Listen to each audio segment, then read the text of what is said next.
Bu ya, Iya. mana yang memang deadline-nya terlebih dahulu, mungkin mana yang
Assalamualaikum. Waalaikumsalam warahmatullahi wabarakatuh. Iya. Assalamualaikum Ibu. Iya, waalaikumsalam. Iya, Silakan iya, duduk. terima kasih Ibu. Mohon maaf ini Bu, saya mengganggu waktunya. Kemarin kan saya sudah konfirmasi ke Ibu, nggih, Iya. kaitannya kebetulan saya itu ada tugas guru penggerak tentang pengambilan keputusan berdasarkan nilai-nilai kebajikan. Kira-kira hari ini Ibu bisa ada waktu tidak? Insya Allah saya hari ini free ya, Oh, jadi oke. bisa sekarang. Oh, syukur alhamdulillah. Berarti kalau seperti itu langsung bisa dimulai nggih, Bu? Iya, monggo Oke. silahkan dimulai saja. Oke.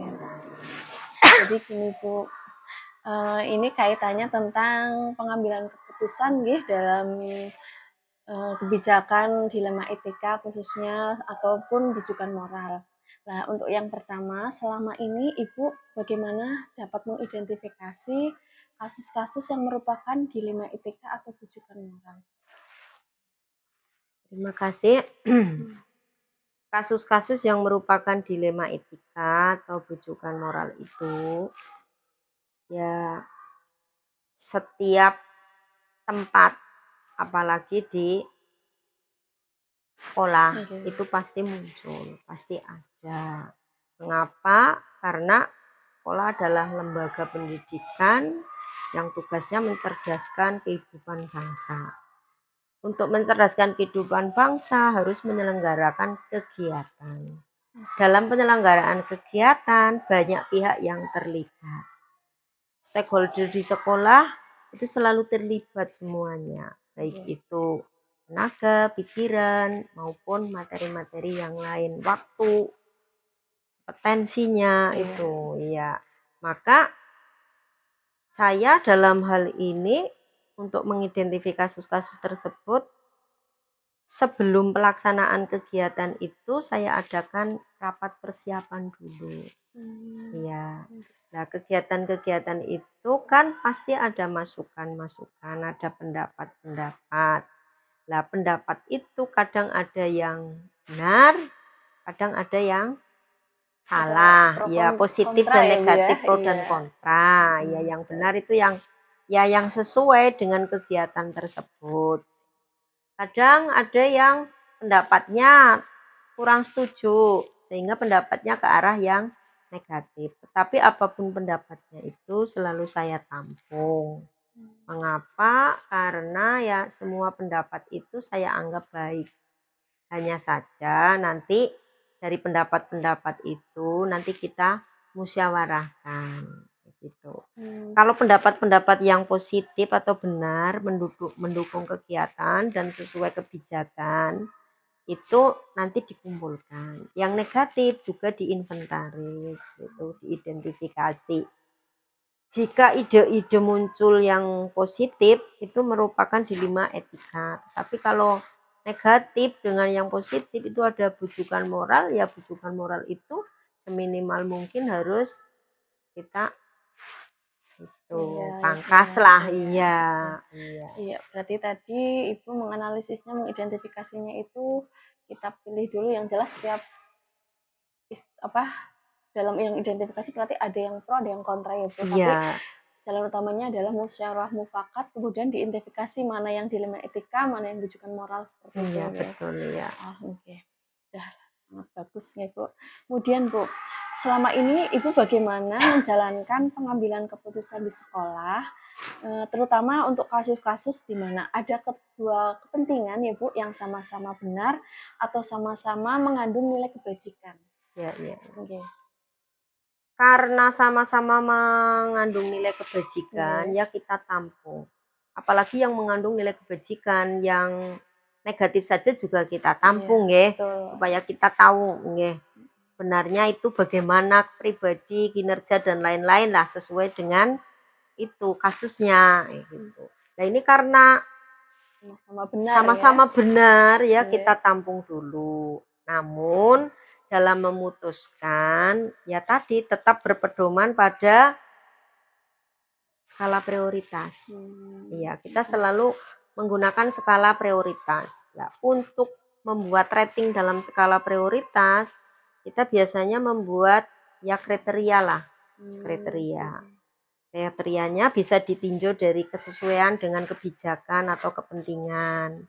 Jadi ide-ide tersebut, kepentingan tersebut itu sesuai dengan kebijakan pemerintah atau tidak yang sedang berjalan sekarang ini. Itu. Yang kedua, manfaatnya. Ya, manfaat untuk masa sekarang, masa yang akan datang, kayak gitu. Yang ketiga, pihak-pihak yang terlibat. Ya, pihak-pihak yang terlibat harus kita kondisikan.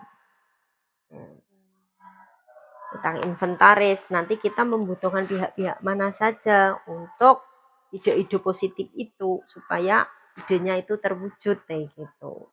Terus tidak menutup kemungkinan juga dampak negatifnya, Mbak. Iya, Berarti iya. walaupun sama-sama benar kan kadang tetap ada Dampak negatifnya ya, Bu. pasti itu, Berarti ya dipilih sekecil mana yang apapun kayak gitu, sedikit ya. mana itu ya, Bu Iya, ya. iya, kayak gitu. Iya. Luar biasa ya, Bu. Tadi berarti Ibu sudah dalam ada bila mana ada dua kasus yang memang sama-sama benar ya, berarti menggunakan skala prioritas terlebih dahulu ya, Bu. Iya. Ada berbagai macam tadi Iya. skala prioritas yang Ibu Setelah sampaikan. ada skala Gitu. prioritas, nanti kan kita tentukan, oh ini dulu ya yang dilaksanakan. Nah, kemudian kita langkah selanjutnya kita adakan analisa publik. Gitu. Nanti kita libatkan stakeholder yang lain. Misalnya tadi hanya rapat lewat musyawarah guru saja ya, nanti kita libatkan komite atau wali murid. Gitu. Kemudian lanjut ya, Bu. Okay. Untuk langkah-langkah atau prosedur seperti apa ini yang biasa Ibu lakukan selama ini, Bu? Untuk menyelesaikan Iya, kayak dalam gitu menyelesaikan ya. masalahnya yang tadi itu. Ya seperti yang saya katakan pertama, mengadakan musyawarah bersama guru dan karyawan. Lingkup di dalam Iya, sekolah terlebih dahulu nggih. iya. Kalau misalnya itu belum bisa menentukan skala prioritasnya mana dulu, kita melibatkan komite. Ya, terus nanti kok kita masih ragu, iya dalam mengambil ini harus yang diprioritasnya yang mana dulu yang kita jalankan sih gitu. Nah, ini nanti kita langsung ke atasan kita, ya, ke pengawas atau ke korwil itu. Tidak menutup kemungkinan langsung ke dinas gitu, karena mungkin terlalu kompleks masalahnya. Iya, iya. Iya, tidak lupa pula saya selalu studi kasus dengan kepala sekolah yang sudah senior, terus guru-guru yang sudah senior. Dari studi kasus itu mungkin saya dapat referensi. Jika ada kasus semacam ini, dulu pernah ada di sekolah yang kepala sekolah senior. Lah nanti saya bisa gunakan untuk masukan gitu, Bu. Iya, tentunya memang yang lebih senior biasanya lebih banyak pengalamannya nggih. Betul. Kemudian Bu, hal-hal apa saja yang selama ini Ibu anggap efektif dalam pengambilan keputusan pada kasus-kasus dilema etika? Yang pertama ya bicara dari hati ke hati lewat musyawarah itu. Kita kan satu korps, satu keluarga. Kalau satu sekolah itu saya anggap sebagai satu keluarga. Kalau kita menyelesaikan kasus-kasus semacam itu dengan mengedepankan emosi, tidak bicara dari hati ke hati, nanti keputusan yang diambil kalau hanya berdasarkan emosi saja, saya kira ya kurang baik lah. Iya, seperti itu.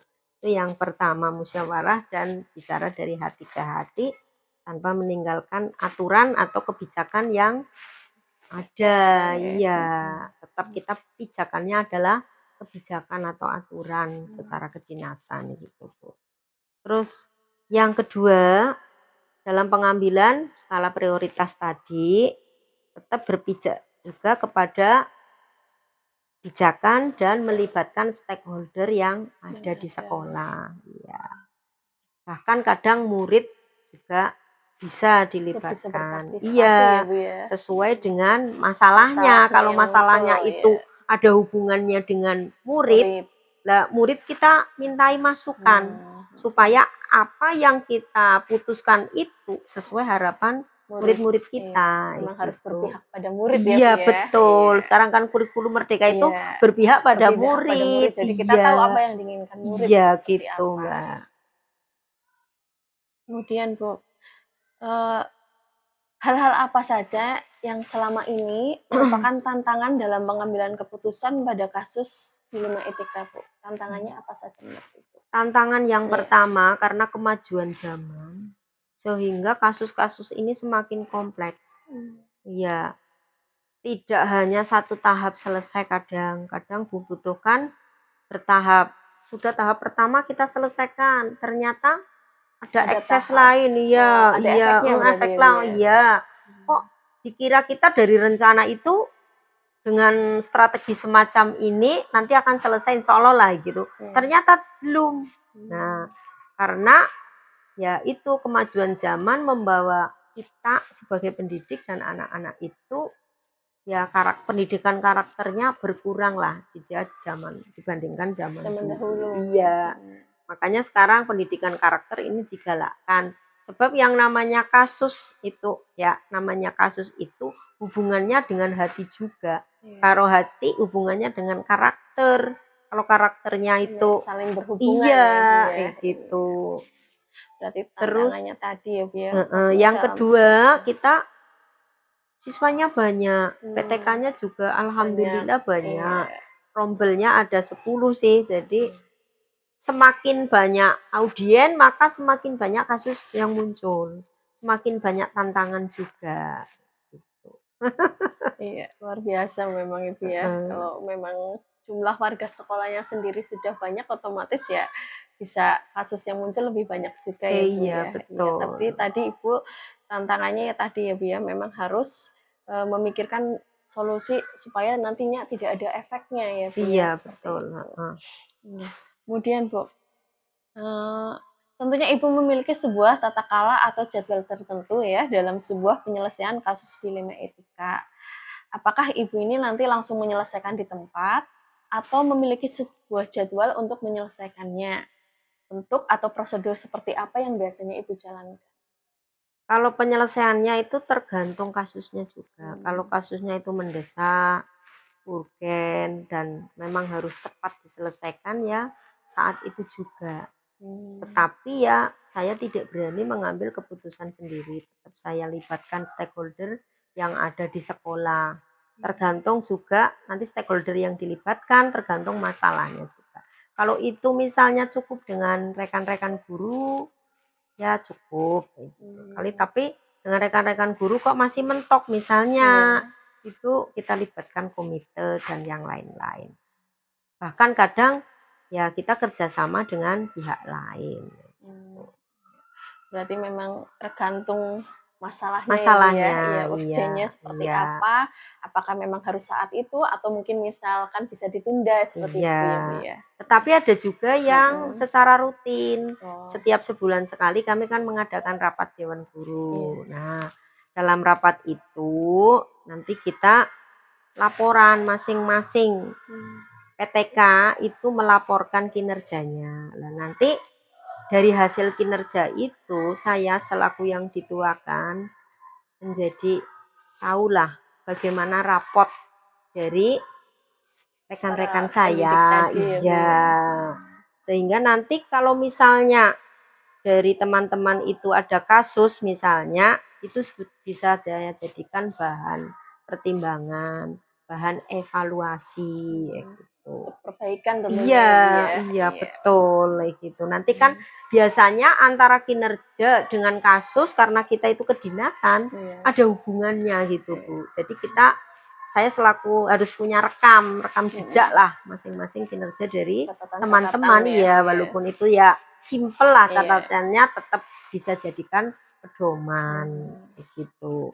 Terus nanti setelah kita evaluasi kegiatan kinerja, kita bahas juga misalnya bulan kemarin ada dilema semacam ini, kita sudah tangani semacam ini, hasilnya seperti ini. Nah, itu juga pembelajaran bagi yang lain juga. Ada pantauan dan tindak lanjutnya iya, juga betul. ya, Nah, nanti misalnya kok dilema itu di bulan kemarin sudah terjadi, bulan ini kok masih muncul lagi kasus yang sama, maka kita membuat dari bahan evaluasi, kita buat program tindak lanjut bagaimana menuntaskan dilema tersebut. Luar biasa ya Bu ya, berarti memang harus berjenjang ya Bu ya. Iya betul, bertahap Mbak. Bertahap ya, karena memang sebuah kasus tentunya memang tidak mungkin, ada yang mungkin memang selesai saat itu, ada yang memang ada beberapa batas waktu tertentu ya Bu, tergantung kompleksitas dari kasusnya. Ya, betul. Kemudian Bu, dalam pengambilan tadi ya, adakah seseorang atau faktor-faktor apa yang selama ini itu mempermudah atau membantu Ibu dalam pengambilan keputusan dalam kasus-kasus dilema etika? Ya ada faktor-faktor atau orang. Misalnya dari personal itu rekan-rekan guru.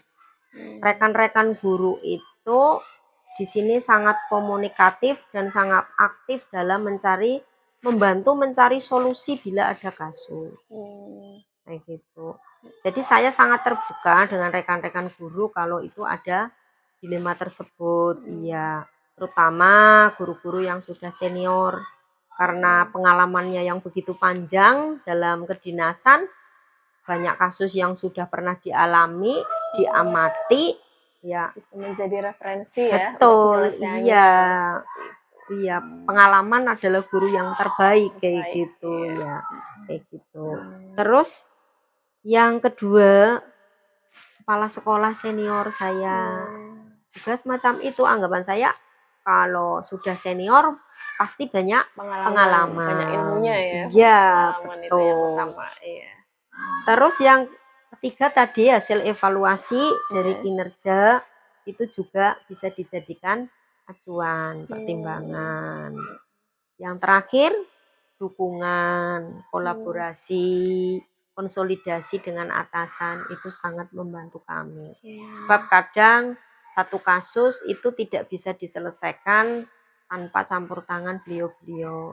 Karena itu sudah sangat urgen dan hubungannya dengan kebijakan yang tidak bisa ditolerir, ditoleransi, maka kami ya harus koordinasi ya untuk mengambil keputusan yang baik ini yang bagaimana.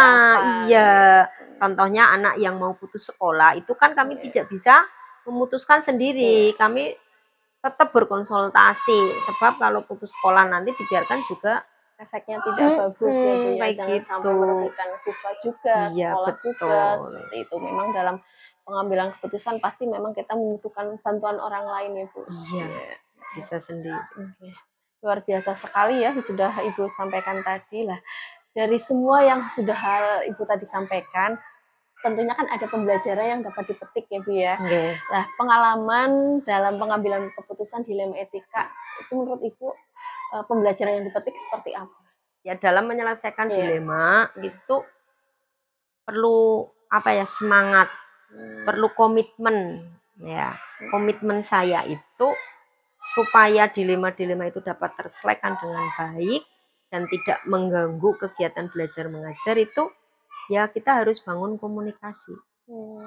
Iya. Yang pertama itu ya, bangun komunikasi ya. Iya. Dengan komunikasi kita bisa musyawarah tadi kan. Iya. Setelah komunikasi ya lewat dengan musyawarah kita kan berkomunikasi, itu juga harus bangun komunikasi.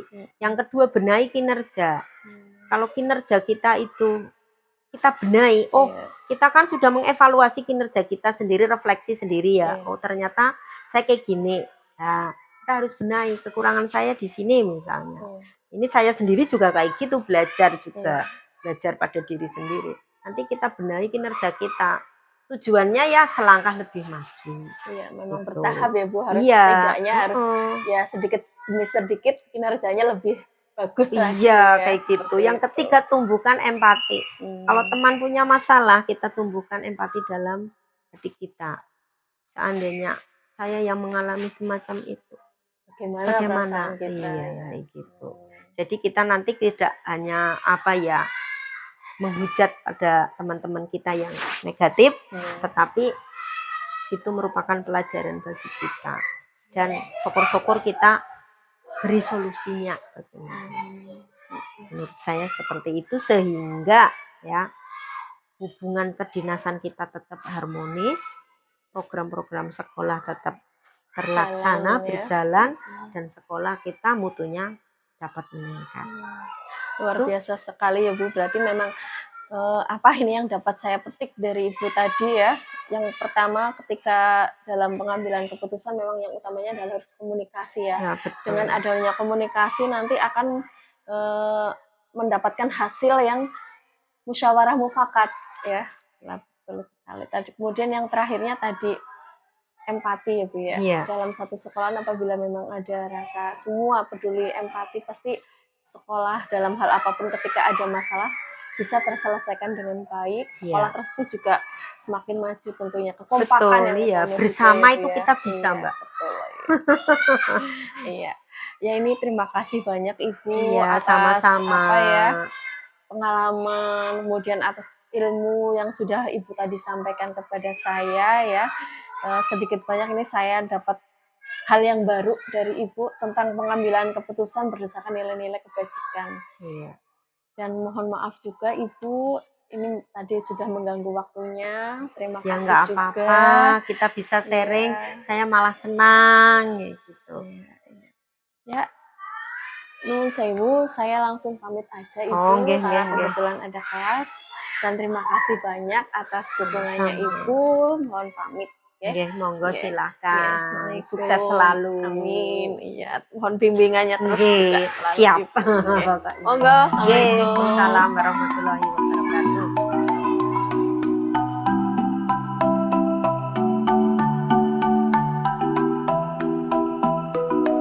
Assalamualaikum warahmatullahi wabarakatuh, Bu Sri. Waalaikumsalam, Bu Indri. Bagaimana kabarnya, Bu? Alhamdulillah sehat. Mudah-mudahan Bu Indri juga sehat.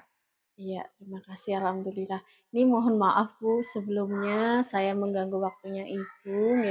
Sebelumnya kemarin saya sudah konfirmasi ke Ibu kaitannya saya itu ada tugas untuk guru penggerak tentang pengambilan keputusan berdasarkan nilai-nilai kebajikan. Nah, kira-kira hari ini saya mau wawancara ke Ibu, ada waktu tidak? Terima kasih, alhamdulillah. Mudah-mudahan saya sudah siapkan untuk waktunya. Mudah-mudahan tidak terganggu acara yang lain dan insya Allah kita bisa dengan santai untuk melaksanakan kegiatan kaitan dengan tugas penjenengan baik. Iya, terima kasih banyak sebelumnya ya Bu ya. Iya. Jadi gini Bu, saya itu ada tugas ya tentang pengambilan keputusan kebijakan berdasarkan nilai-nilai kebajikan. Nah, untuk yang pertama ini saya ingin bertanya Bu, selama ini bagaimana Ibu dapat mengidentifikasi kasus-kasus yang merupakan dilema ITK atau bujukan moral Bu?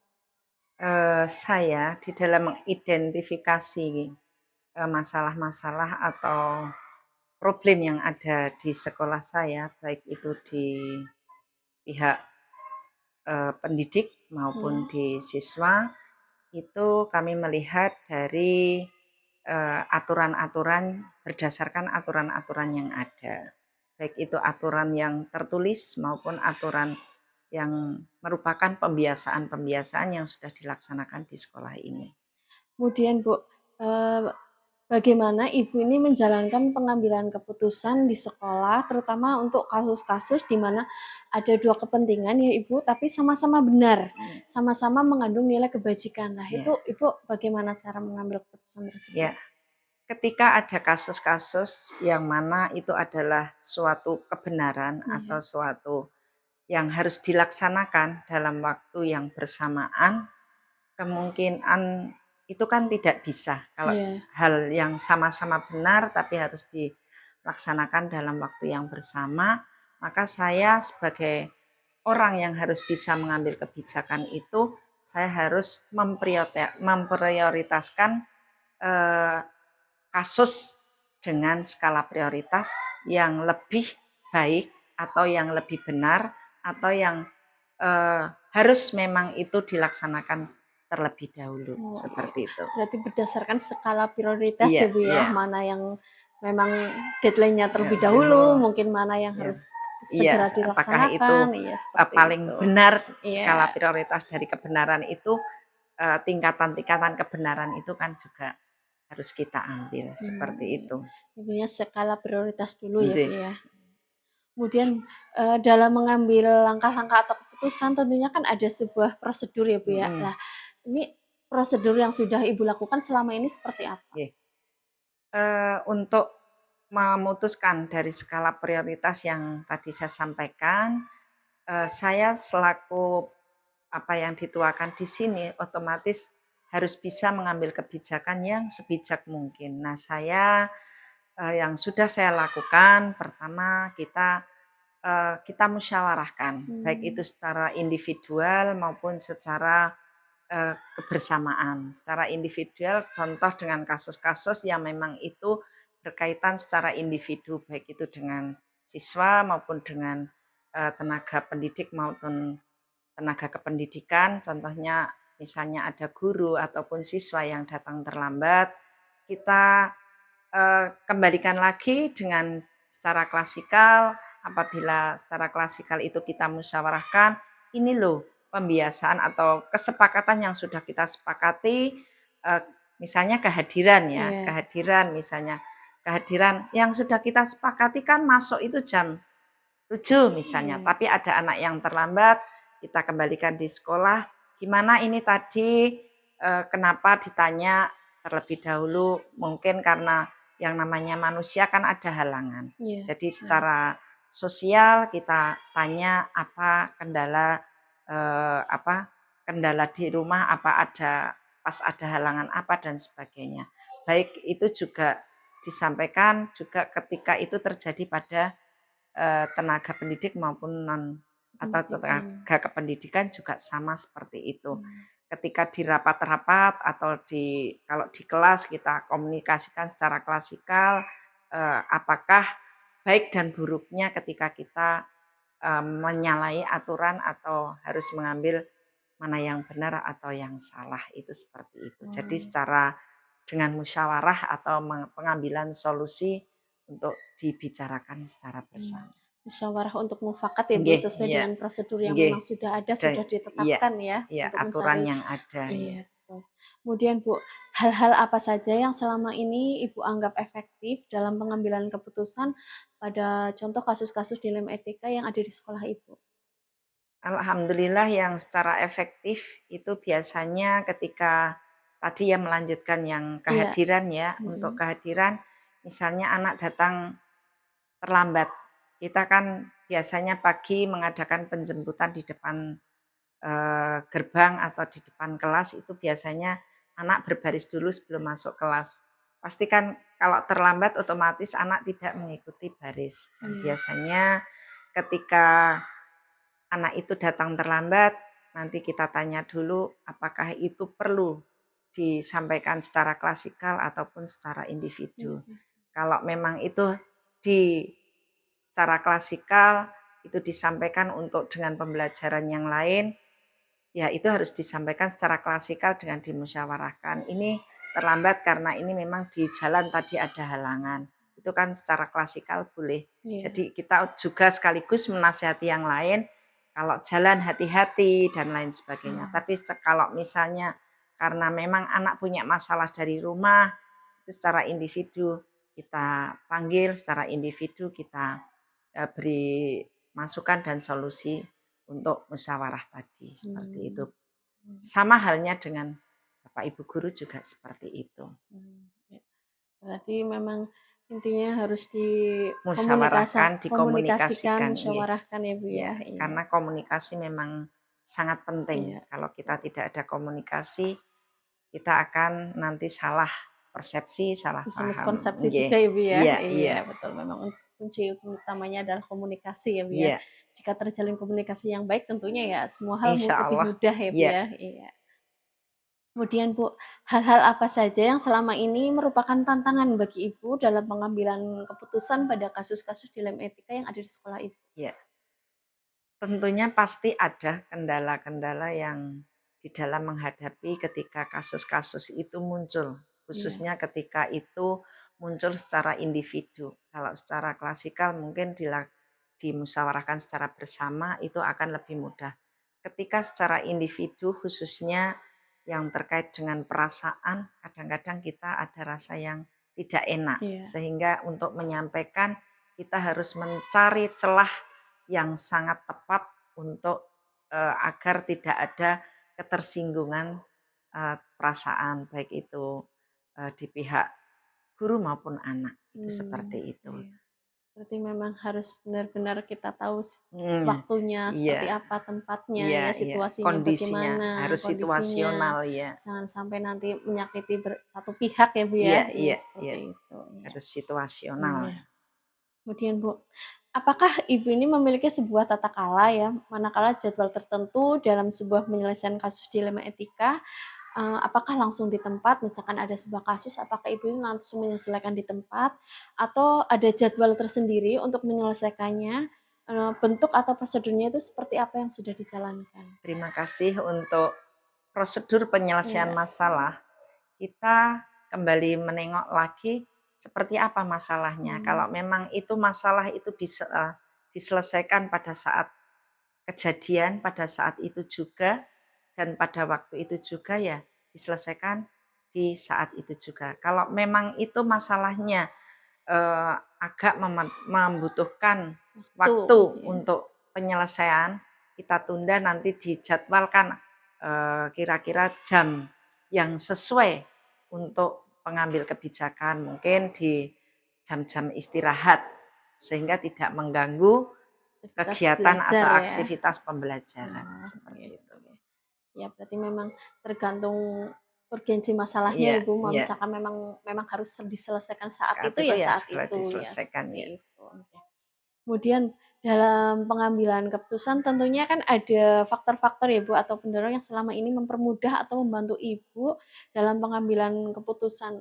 Ada, seseorang atau faktor-faktor pendorong lain nggak, Bu, yang membantu Ibu dalam mengambil Insya keputusan? Allah untuk yang membantu tentunya karena kita di sekolah ini adalah merupakan suatu lembaga, kita punya tim. Jadi Iya, ketika kita mendapat kesulitan kan otomatis kita juga tidak bisa mengambil secara apa nggih, sepihak, sepihak ya, Bu, ya? tapi kita Mhm. harus mengambil, meminta masukan, saran, pendapat untuk, memecahkan atau mengambil solusi dari masalah atau kasus yang ada itu. Tentunya karena kami tim, ada guru dan lain sebagainya, kita bisa tentunya, pasti ada yang membantu. Mmm, Tapi kalau yang, menghalangi insya Allah tidak ada. Insya mhm. Allah kita saling membantu dalam memecahkan suatu masalah. Berarti memang, kerjasama dengan stakeholder yang ada di sekolah Iya ya, Bu, ya, itu iya yang utamanya ya, untuk menyelesaikan apabila ada timbul sebuah kasus-kasus ya, gitu. Lah, tadi Ibu sudah menyampaikan banyak sekali ya tentang kasus-kasus dilema etika dalam pengambilan keputusannya, apa, pengambilan keputusan iya. kebijakan dalam kasus dilema etika. Lah, dari hal yang semua telah disampaikan, tentunya kan ada sebuah pembelajaran atau yang dapat dipetik ya, Bu, Mhm. dari pengalaman Ibu dalam mengambil keputusan, itu apa saja, Bu? Bisa diceritakan? Di dalam mengambil Iya, keputusan, baik itu yang gampang atau yang sulit, itu kita di dalam mengambil keputusan itu tadi dengan kerja secara tim, sehingga kita jangan sampai ada pihak-pihak yang dirugikan. Dalam mengambil keputusan, saya harus betul-betul bijaksana dengan melihat kasus dan memprioritaskan skala dari kasus Permasalahan tadi ya. permasalahan tadi, apakah permasalahan itu ringan, berat, ataupun bisa dikomunikasikan secara umum maupun secara individual. Itu seperti itu. Ya. Terima kasih banyak ini Ibu atas waktunya ya. Saya dapat gambaran, dapat ilmu, dapat pengalaman juga ini dari Ibu tentang pengambilan keputusan kebijakan berdasarkan nilai-nilai kebajikan ya. Eee, Terima kasih juga, saya juga mengucapkan semoga Ibu ke depannya bersama dengan SD Sinyawang 4 Ibu ya, semakin sukses, semakin jaya. Amin. Ya. Alhamdulillah. Terima kasih kepada Bu Indri yang sudah melaksanakan tugas untuk mewawancarai saya. Mudah-mudahan apa yang menjadi jawaban dari saya bisa membantu dan juga bisa memperbaiki diri saya selaku kepala sekolah SD Negeri Cinyawang 04 ini untuk mengambil kebijakan-kebijakan dengan lebih bijak, lebih baik untuk kemajuan khususnya sekolah saya dan juga umumnya untuk semuanya. Seperti itu. Sama-sama Terima ya Bu kasih. ya, terima kasih juga ya, sukses selalu dan Amin. mohon maaf sebelumnya Bu, saya mohon pamit karena ada kepentingan lain lagi. Ya. Terima kasih banyak sebelumnya ya Bu. Ya. Wassalamualaikum warahmatullahi wabarakatuh. Waalaikumsalam Sehat-sehat, Ibu. warahmatullahi wabarakatuh. Selamat dan sukses. Amin. Ya, monggo pamit Ibu. Ye.